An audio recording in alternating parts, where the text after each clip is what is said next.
Hi, everyone. I am so happy that you are back, that we are back with my amazing guest, Joanna Turner. And if you haven't listened or watched the previous episode, so this is going to be a continuation of our talk. So you might want to jump back and listen to this one first, or yeah, watch this one first. Joanna is an amazing being. She's an international speaker, leading spiritual success mentor, and also has her own show that is called The Flow Show. She's a grid worker, and that's mostly what we're going to be talking about today. So yeah, check her out. Check out the previous episode, and we are back. Hi, Joanna. Welcome back. Thank you so much for having me back. I'm looking forward to this part two. Part two. I hope that we will cover all the cliffhangers that we left the people with. I took notes, so. Oh, Oh, good. I'm glad you wow. took it. You know, one thing that really stuck with me during our last conversation was that you mentioned this conversation that you overheard with Magenta Pixie mentioning the Dragon Lines of Scotland open. And they are open from 23 to 26. And I want to ask you, like, what do you feel that means? Okay, great question. And I did start looking for it and I couldn't find it, so I will go back and look for that part again. But for me, it means it's a really potent time to visit or connect with Scotland. And Scotland to me is a really magical place. The veil is already thin here, but I believe that in these 3 years, the veil is going to be extra thin. So for me, that means you're more likely to have a mystical experience. You're more likely to experience synchronicities, flow, magical events happening. And it also means for me that the sites are available for transformation, for healing, to heal us and vice versa. So that it feels like it's a very good time for planetary grid workers to come to Scotland, and to work with these energies and these ley lines. And it feels like it's time. It's also for me linking up with a sort of higher arc of what's happening globally, astrologically, with the potential for mass awakening, and with the timing of the dragon lines and Loch Ness being very key to it, that we mentioned last time, being the pineal gland of the UK, of Europe. It's a very potent time for everyone's consciousness coming online. And I feel like if we can work really with these energies, we have the potential for mass awakening on the planet. And that's really exciting. And I feel like it is so needed. And I don't know if you've noticed this, I'd be curious to know, but a few years, maybe when I started out on my journey, 15, 10, even let's say 8 years ago, I had some friends that I swore would never have any kind of spiritual connection. They thought I was crazy. They judged me, questioned me, in a decent way. Well, I didn't fall out with anybody, but I felt really like they were laughing at me for some of it. And it's in the last few years, they're starting to wake up. They're going, hey, my doctor told me that maybe meditation would be good for me. Have you heard of somebody? And I'd be like, yes, would you like me to share more about that? Hey, all, if you enjoy the episodes and enjoy the work that I'm putting out there, you would do me the biggest favor if you hit the subscribe button below, leave me a review, leave me a comment, and just engage in my content so I can continue to have these beautiful conversations. Thank you so I much. would just ask my friend, would you like me to share more about meditation or some of my favorite ones? And yeah, some of the most unlikely people for me are starting to awaken, doors are opening, and that's really exciting for me, to see that shift in consciousness. And I would even say that my parents in their late 80s, who are not spiritual, think I'm bonkers, uh, they can see the state of the world. My mum's saying, I have never seen it this bad. And she was born at the beginning of the Second World War. So, you know, they're really seeing that there is an issue with the world. They can, you know, it's very visceral for them as well. So I feel like it's a really beautiful moment in time. I feel like we need to wake up. I feel like our work is even more important right now and in these next 3 years, probably than ever before. And that just gave me the chills. So if you feel drawn to any of this work, tune in now. Like now is the time. We need this is a joint effort, and we're all needed right now. And that makes me a little bit emotional. Yeah. Yeah. Thank you. We're honoring your tears. Yeah, I love how you bring that up with the weaving. And, I feel that this grid, like the Earth grid, couldn't be more symbolic of us weaving together and really just these different lines coming together of creating that net of support. And everybody is kind of like bringing a piece of the puzzle, just as also I do with the podcast, you do with your podcast, right? So it's really that. Um, this coming together in devotion and sacred service for that. Last time you also mentioned that this work and this knowledge that you do is very much presented through opening the akashics of a place. And so I would like for you to share more about that. And maybe explaining a little bit like briefly explaining what the akashics are so that we have a common understanding. Perfect. And I have a good story, and I think it was one of our other cliffhangers. So maybe I could weave them together. So the Akashic records are I call them like a celestial iCloud. They are a record of everything that has ever happened, that has ever been said, written, spoken, thought, past, present, and future. It is used to be known as a sort of divine library, but I now see it as something much more high tech. And it is a beautiful place, a very high vibrational space. And back in the day, they used to say that it was only accessible by monks and, you know, high up people in the ministry and clergy, and it was not available to the average person. And potentially that is true. There were obviously seers and mystics back then as well, but on the most part, it wasn't accessible to the average person. And the piece that I find is true of that is the higher your vibration, the more information you can access from the records. Now, you're only given permission to get things that you're allowed to get, right? So Yeah. this is not poking around in things that are none of your business, really, which is, I think, important.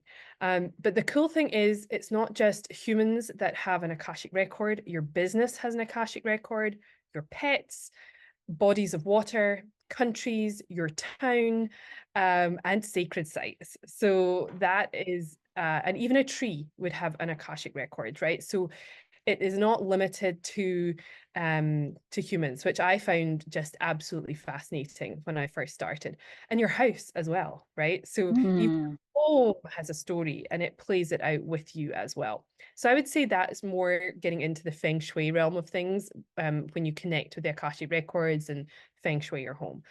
Um, so I've worked a lot personally with my own records, obviously with client records, and I work with people's business records and help them grow their businesses that way. But for me, it's been a beautiful connection to be able to use it for working, doing my planetary grid work. I don't really, yeah, it's been the most effective for me. But I will say that there are lots of different ways to do the grid work, right? You don't have to read the Akashic records to do it. This is just the way I do it. It's the way I've been taught or guided to do. You can do a lot with just intention, and really, Yeah. and that's a huge. So I don't want to sort of feel or exclude people from feeling like they are doing the work or can do the work just because Akashic Records sounds a bit fancy.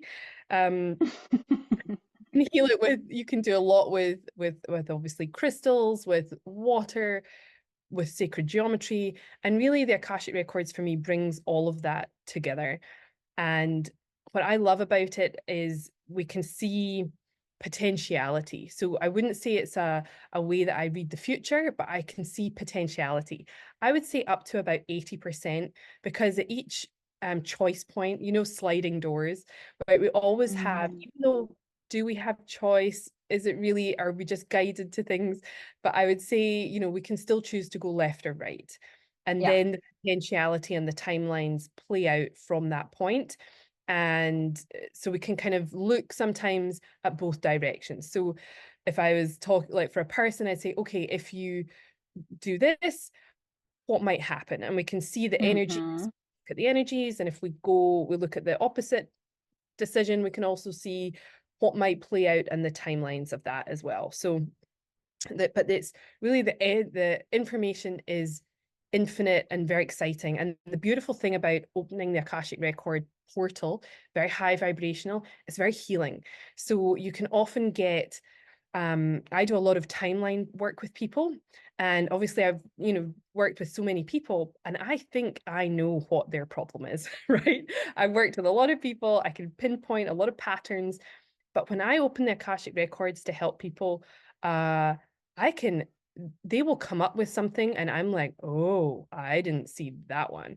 And it's Mm, often a thing that's sort of like the thread, you know, if you pull a thread in a jumper and it all unravels.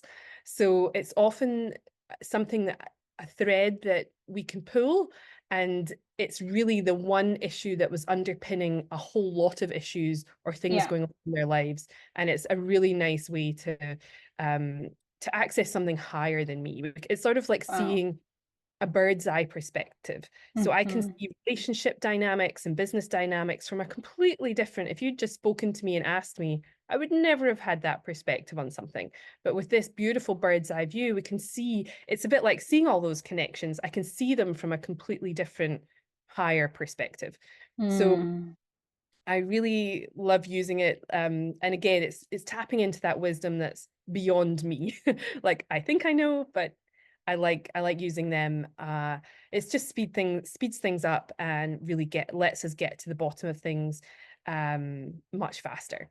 So that's kind of what they are. And then in terms of one of the cliffhangers, let me tell you a little story. So this is back in 2018, and I had spent the summer in Europe. I had been previously living in Australia. I'd been in Estonia for a month, and then I'd gone to London, and I was in London for about 6 weeks. And I was tired. I had been on the road for maybe 3.5 years at that point, and very much following these nudges, going to different places. But I was tired. I'd been living out of a suitcase and I was kind of over it, to be honest. And it was also really hot in London that summer, like 40 degrees. And wow. I'd been looking, I felt like I should be going to Stonehenge. And I was looking, and it was taking maybe two long trains, two buses, and it was going to take me like 3 or 4 hours just to get there. And I had my accommodation in London, so I'd have to maybe stay somewhere and then do that two buses and two trains all the way back again. And I was like, this is too much. I'm exhausted. And I said, I don't know if it was out loud or in my head. I said, look, universe, if you want me to go to Stonehenge, I'm more than happy to do so, but I want to be picked up. I can't do this anymore. I'm tired, right? And I just left it. So that day, maybe it was the next day, I had a little message in Facebook from a guy that I had briefly connected with about 9 months previously. He did some work with me. He created some binaural beats for my business. He's a sound engineer, and we'd connected very briefly, created that work, and that was that. But he messaged me, and he was from the US, and when the last time we connected, he was in the US and I was in Australia. He messaged me and he said, "Hey, let's have a chat. Like, let's catch up." And I went, "Okay." So we jumped on Zoom, and he said, "Hey, where are you?" I said, "Oh, I'm in London." He went, "Oh my goodness, so am I." Right. Of course. And like, what are you up to? And I said, "Oh, I don't know. I was looking at um going to Stonehenge, maybe, I don't know." And he was like, "Oh my goodness, I'm going to Stonehenge on Friday. We should go at the solstice together." And I said, maybe." And he said, "Look, I'll pick you up." That the magic word, the magic The word magic that I sentence. needed to hear. And I said, yes, absolutely. I will come with you to Stonehenge. Thank you very much. So like I just so clear, so precise. I still did have to, I think, get one or two trains, but I didn't have to get the buses. He and a friend turned up at this train station, picked me up, took me to Stonehenge, and the two of us went in. And he had happened to have just come from Egypt. And as a sound engineer, he's been going around the sacred sites, recording the sound of the vibration of the sacred. Mm. Oh And my he goodness. homes in the temples and records it all. And this is part of this is how he's doing his planetary grid work, right? Through his sound, through his skills as a sound engineer. That's how he does it. Obviously, it's different from me. He's not reading the Akashic record, but he's working with the sound and the frequency. And so we sat at Stonehenge on the solstice, him next to me, and he was playing his the oming from the Great Pyramids of Egypt, from the main Mhm, pyramid mhm. at Stonehenge. So we knew there was something going on. I opened the Akashic records and I could feel so I asked for permission, before I opened them, Yeah. the Akashic records for Stonehenge, and I could feel the stones were in great pain. They were crying. They were in some level of distress. And so I just followed my guidance. I followed the feeling. I followed what was going on for the stones. And what transpired was the British government, because of Stonehenge's popularity, there was becoming a bit of a traffic problem around the stones. It often caused because, people would slow down as they were driving past to look at them, a bit like how people slow down at an accident to have a good look. Um, People would slow down at Stonehenge, but it was causing a traffic problem. And so the UK government, in their infinite wisdom, decided, why don't we build a tunnel for traffic straight underneath Stonehenge? Mhm. And the stones and the site were in distress about this because it was going to alter all of the energetics, Yeah. all of the geometry of the site. And Stonehenge is, as you know, the heart chakra of the world. And so we were potentially going to have this major disruption. Can you imagine trying to build a tunnel under there? The disruption that would end up happening on the whole planet if that had happened. I can't even imagine. So I wasn't aware of that at the time, but that is what was coming through for me. And so part of the work that I did was I created this huge bubble all the way high above Stonehenge, but also wide and deep, deep down into the ground. A Wow. protective bubble guided by the Akashic records. To hold that space, I set the intention that it would be held for eternity and firm and protective and whatever. And I finished up, I closed the records, he completed his work, um and we left and we went and actually stayed with his friend. And as I walked into the partner of this friend that had picked us up earlier, um she looked at me and said, I know you. And I said, do you? I'd never been to that part of the world.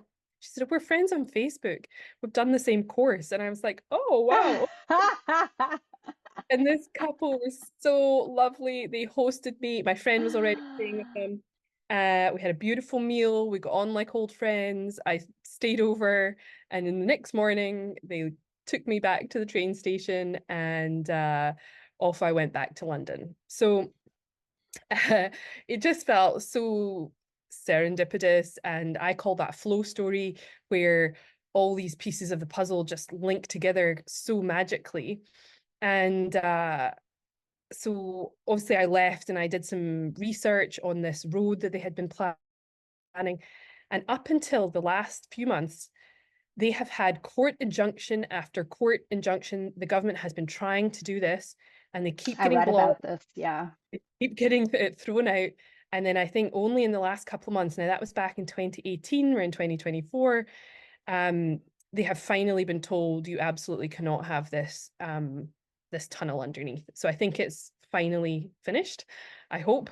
Um, and I just hope that whatever my little bit of work did helped in that protection of this sacred site.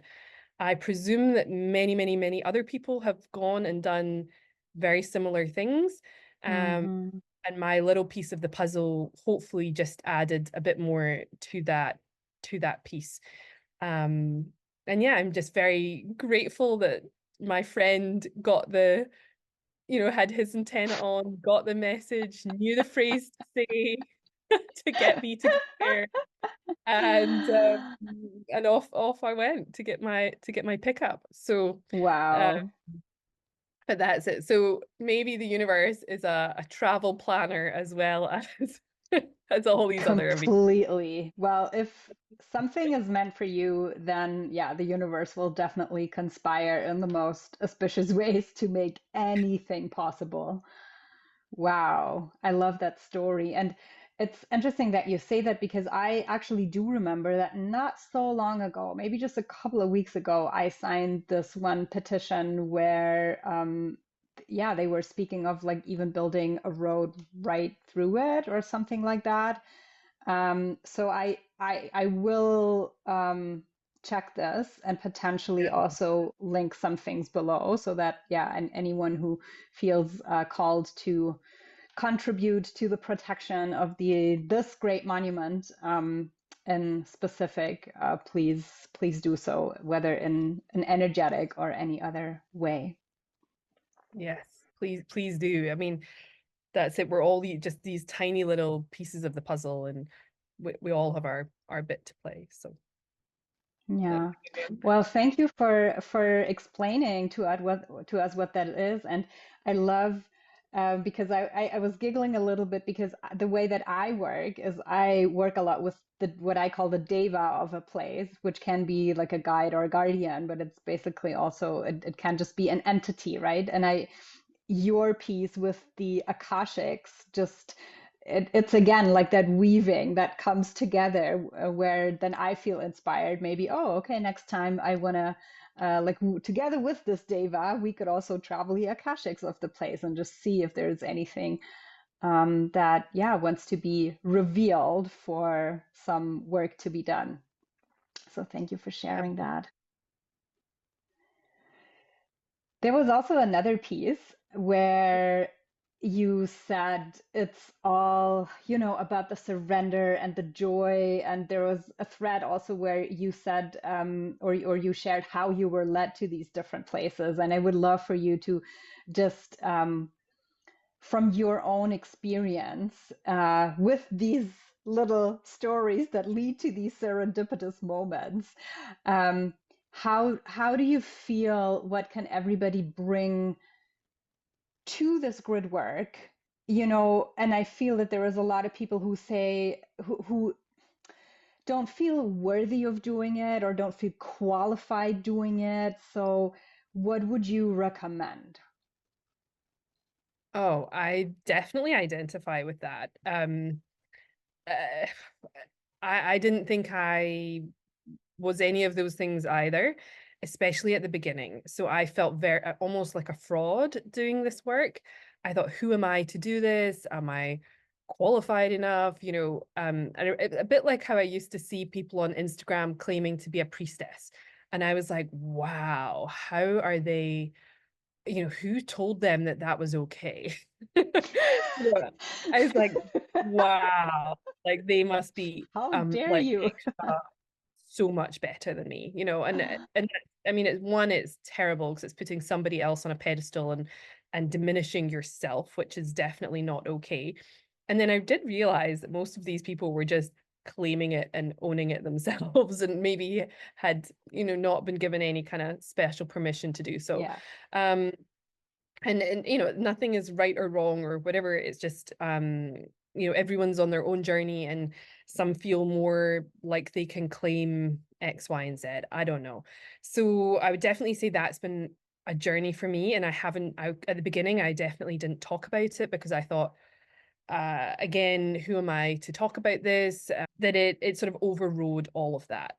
And I had to sort of put that to one side because it did feel, once I figured out that there was more to this than just me wanting to travel, um, I sort of put my own preferences or my own judgments of myself or the work or whatever to one side. That felt because it felt more important. And with what's happening in the world and this sort of higher understanding, some of it through astrology and listening to different people and my elders and all this kind of stuff, I felt that I was part of this greater movement or that I had to do these things. So if you do feel like that, just go anyway. And a lot can be learned by just experiencing it. And when you go somewhere, also don't feel bad or wrong if you don't feel any kind of magical thing happen. So some of the places I've been, I haven't felt much. I'm like, okay, I went to this place and that was nice. You don't have to have a mind-blowing spiritual experience or a crazy story about how you got there and all that kind of stuff either. That doesn't make it better or worse either. So try and let go of that judgment about what it should look like, or whether you have got a valid reason to go. If you feel called, you're part of the process. If you're listening to this podcast, you're part of it. If you have any curiosity, you're definitely worthy and valid of doing this. So uh, I would say that things just started to, or the next place would start to come into my awareness.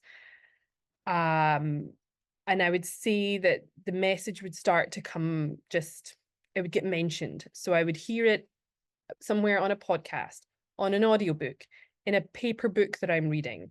And I'm like, oh, wow, that place has come up again. I would overhear a conversation. I'd see the name on a t-shirt. And I would the signs might be very small, very subtle, or they might be like really obvious, right? So Mm-hmm. the reason I ended up to thinking I wanted to go to Stonehenge, and I also went to Glastonbury. When I was in Estonia that same summer, somebody said to me, also, I'm a projector in human design. I will add that in here. And as a projector, I don't know, do you know what you are? I'm a generator. Are I'm a you? 1-3. Beautiful. So I'm a projector 6-2. And as a projector, my energy is best invited to somewhere. Um, so uh, so I allow that invitation to come by my intuition, by something higher, but also by people often will literally invite me to do things and go places. So I'm partly led by that as well. And again, we're all different. You'll have a different human design. Your process might be different. So uh this girl that I was having lunch with in Estonia said, you need to meet Katie, for instance. And I said, okay, where's Katie? And she said, oh, Katie lives in Glastonbury. I said, okay. So I knew I needed to go there anyway. I wanted to go because it's a spiritual, mecca almost for people. And so when I went to Glastonbury, I had lunch with Katie and or coffee or whatever, and we had a lovely time. And she for instance looked at my tattoo, which I don't know if you can see it on the video. I think I had this one at the Yeah. time. And she looked at that and she just went, do you know is that Hannah? Did Hannah do that? And I said, yes, how do you know? And she said, well, Hannah was here last week and No met way. up. And Hannah was from Australia. So Hannah had come from Australia Oh, and randomly met Katie in a cafe and they'd had a chat, and her randomly. her tattoos are codes. And so I've got a couple of her codes tattooed onto me. But Katie instantly recognized it and then was able to say, oh, she'd connected with Hannah 2 weeks previously. And then I was having all these other weird synchronicity things happen in Glastonbury. And I met up with somebody else that day for a coffee, and she looked at my tattoo and said, is that Hannah? And I said, yeah, how do you know? And she said, I I met love Hannah that. 2 weeks ago when she came to Glastonbury as well. And I gave her a lift up to Birmingham or whatever. And I was like, okay, this is so weird. Everybody knows And Katie. so I Oh, Hannah, ended yeah. up, you're right. So I ended up accidentally on purpose following this girl, Hannah from Australia, around these sacred sites that Yeah. she was going Hmm. 2 weeks after her during this Lion's Gate. She'd been in at Stonehenge as well. She did Glastonbury, then she went up to Roslin Chapel in Scotland. And she brought through my other tattoo, which is this other one here. Mm-hmm. She brought that code through when she was in Edinburgh in Scotland. And then off she went back, tried to go back to Bali and ended up in Australia, but went through Abu Dhabi with my code. And then I ended up, but she knew my code needed to come back to that region. And then my other way that somebody else that I met in Estonia came to one of my talks about the Akashic records, and she said, "You need to come to Dubai." And I was like, "Why? Okay."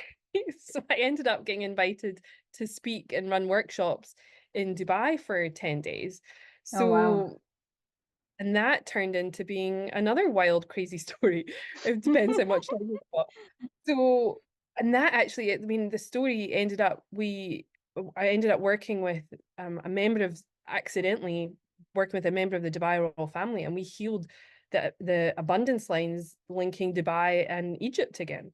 Mm, Um, I mean, but because she saw this tattoo again, yeah. and that, so partly I'm being led by these codes, So that was the link. because that was the link that took me all the way around the Lion's Gate and then back to Dubai, like literally 2 weeks after this girl. So I don't, and not everybody again needs to go and get a code of a sacred tattoo or whatever.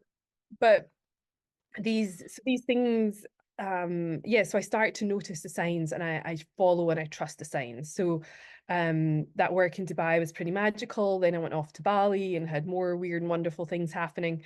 But yeah, I'm just following the flow of energy. So where is the next thing? Where's my next excitement? Do I want to go to a retreat or a workshop, or is there something else I want to learn? Like, what's the next thing that would be really exciting for me? So um the clavicairns in this area of Scotland that I'm really interested in at the moment has just been showing up everywhere in these podcasts and in different Mm, videos, and they were already in my awareness for some reason. I don't really know why, but then I was having my sort of intuition confirmed by all these different things. So it's I love it. Like, that's why I think it feels like this Dan Brown movie, because it's a combination of things, right? It's the yeah. signs, it's the feelings, it's the Mm. conversations, it's the energies, the, all of these different things come together. And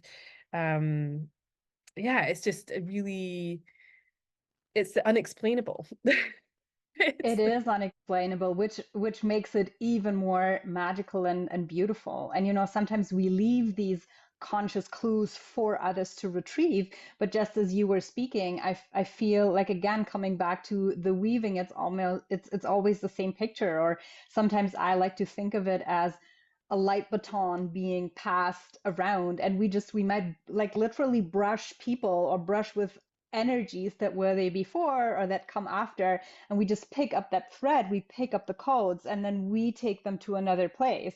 And like in the more consciously we can do that, the more magic unfolds. But even like that, so never underestimate the power of your own contribution. Oh, absolutely. And I find that even people who would say that there is no way that they're part of this work have been part Hmm. of my guide, and Oh part yeah, of, so much. they've sent me messages or they've confirmed something for me. And I'm like, wow, you're part of this and you have no idea. This is amazing.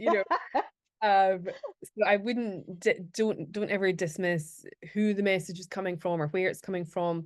But yeah, I think it's about deepening your intuition as well and trusting those nudges.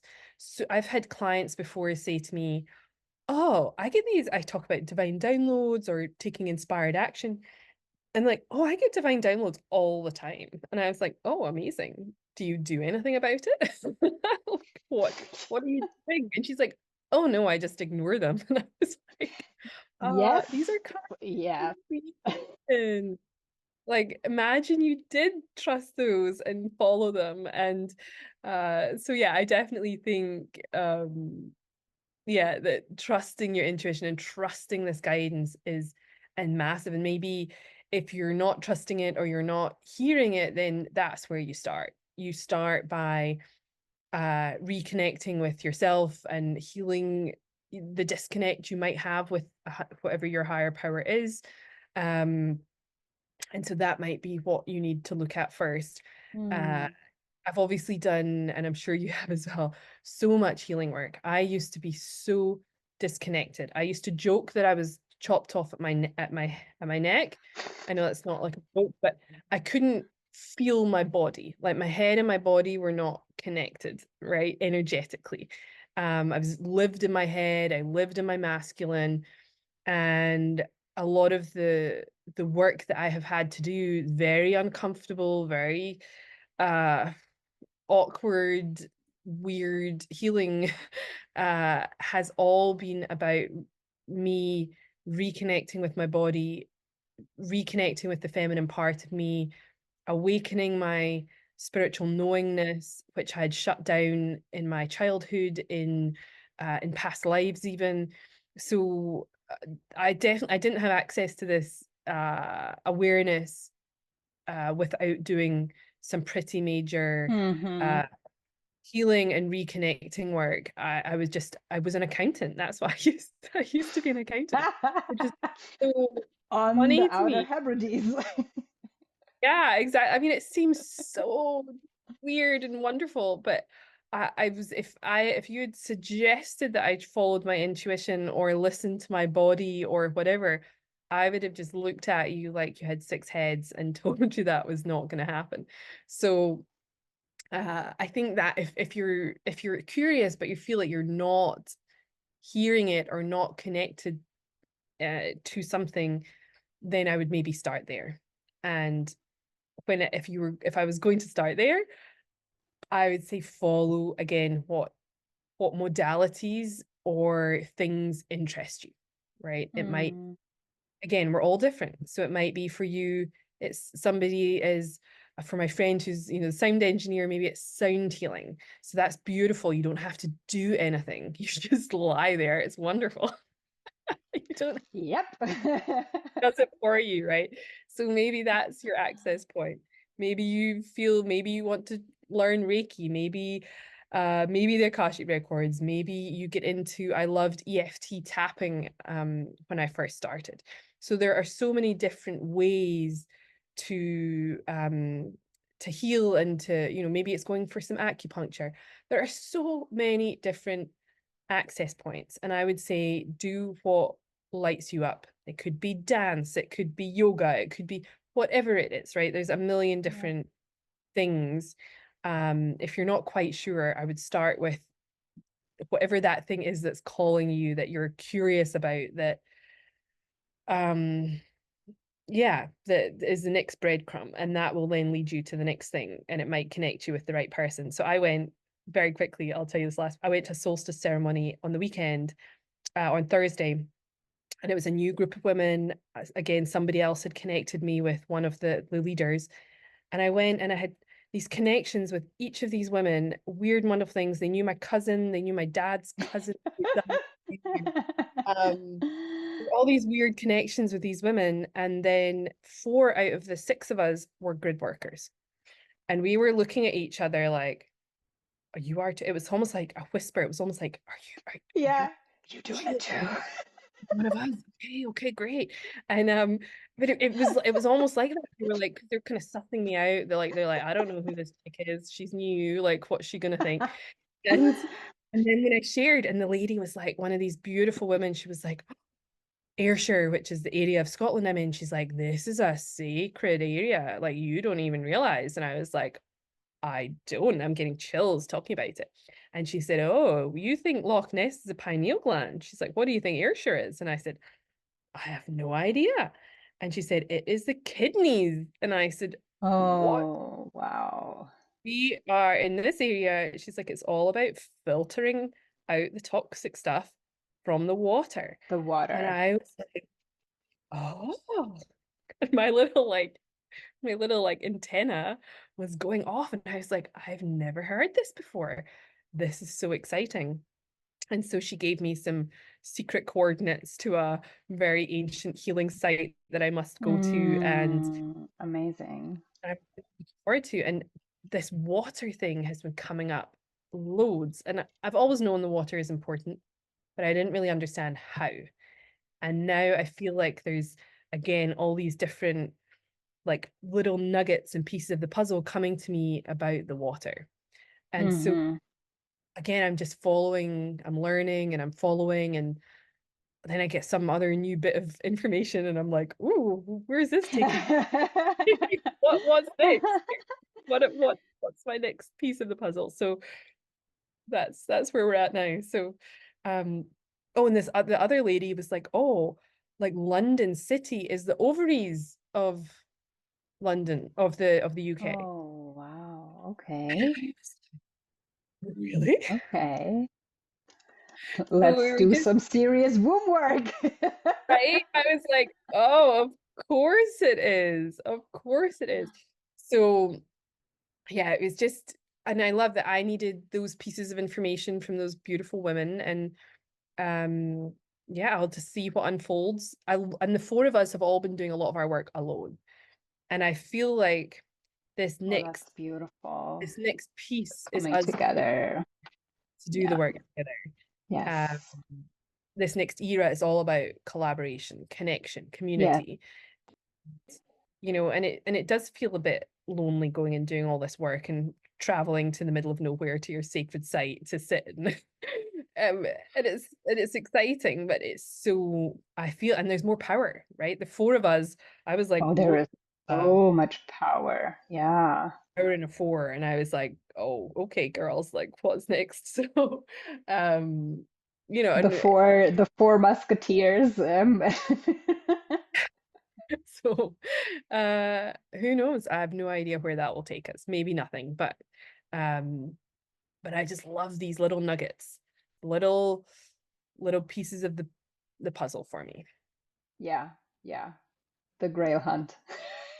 Exactly. So, is there anything that you want to share about the water? Because for me, same. Like, there has been so much coming up, and I live close to the biggest body of water in Europe. And I've been doing with and also one of the like main streams, rivers runs through, and I've been like throughout all my entire life I've been on different nodal points of that river, and it was just so interesting for me because I've been doing, of course, my work, and then recently I saw a lady, I told you about it off the podcast, that is part of also Matthias de Stefano's network, and I see her like literally doing activations all along that river, and that was when it clicked.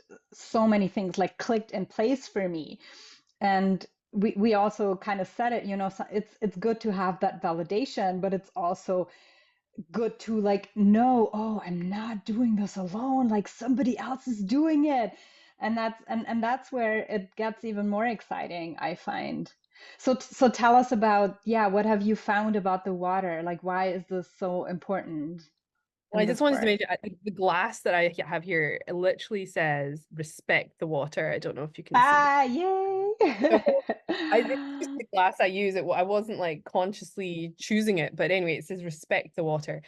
So water, this is really quite exciting. So I had discovered, well, I didn't discover anything, but I found Veda Austin. So I have known about Oh, I love the her. Japanese, She is. Emoto, whatever his name is. So I knew about Yeah. the Japanese did the water. So he put the word love into the water, and uh or hate or whatever, and he could tell the difference of the effect that those had. So I knew that water, if you talk to your plant with love or you didn't talk to your plant with love, right? Like you could see the difference. Or if you grew your plants with water that had the word love versus something else. So I was aware enough of that going on. And I have always also, for the last 4 or 5 years, I've drunk filtered hydrogen water. Um, And that just felt important. I know that the water is doctored and all that kind of stuff. So that sort of sparked when I got my water filtration system. That sort of sparked something within me as a curiosity of why it was so important in the quality of the water we're drinking. So I think that's part of it. But Veda Austin, oh my goodness, work has blew my mind. Um, so she is basically found that the water holds physical images of things.